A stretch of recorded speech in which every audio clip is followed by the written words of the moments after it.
ሰላም አለይኩም ወራህመቱላሂ ወበረካቱ። ውድ የተከበራችሁ የተወደዳችሁ የመቅደላ ዩቲዩብ ቻናል ተከታታዮች እንደምን አላችሁ? ቤተሰቦቼ ከኔ ጋር ሰላም። ዛሬ እስኪ ማለት ነው የሆነ ነገር ላሳያችሁ። በመጀመሪያ እነዚህ አበባዎችን ተክዬ ዋቸው በጣም ያምራሉ። እዚህ ጋር ሙዝ ተክያለሁ። በመቀጠል እዚህ ጋር ይሄ ፍልፍል በርድ ይሉታል። ይሄ ደግሞ ባጅንጃን፣ ይሄ ደግሞ እንትን ቃሪያ ነው። ግን ይሄ ትልቁ ቃሪያ ማለት ነው የማያቃጥለው። ይሄ ባጅንጃኑ ራሱ ጀምሯል። ይሄ እዚህ ጋር ደግሞ ቲማቲም አለ። ኩሉ ማሻአላ። እዛ ጋር ዘይቶ አለ። በጣም ያምራል።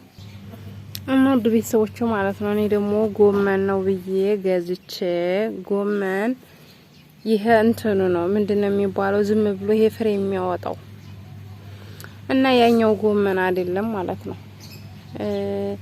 እና ውድ ቤተሰቦቼ ጎመን ነው መስለኝ። እኔ ደግሞ ዝም ብሎ ይሄ ቀጭኑ ጎመን የለም ዝም ብሎ ፍሬ ምናምን የሚያፈራው እሱ ሆነብኝ።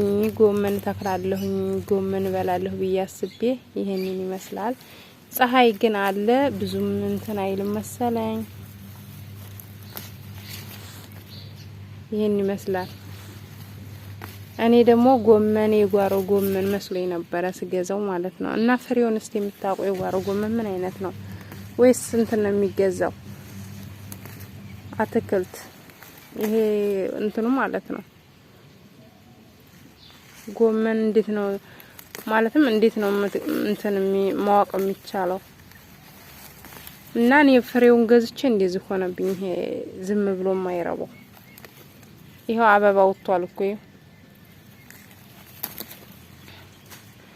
እና እንዴት ነው ማግኘት የሚቻለው ማለት ነው? ይሄ አበባ አወጣ አፈራ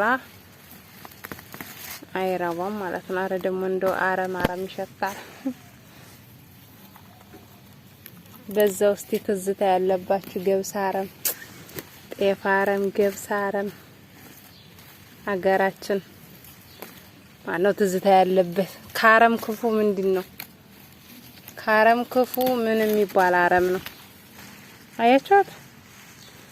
ይሄ ጎመን አሁን በአገራችን ዝም ብሎ ክረምት ላይ የሚበቅለው ማለት ነው። ይሄ ጎመን እስቲ ፀሐይ አለ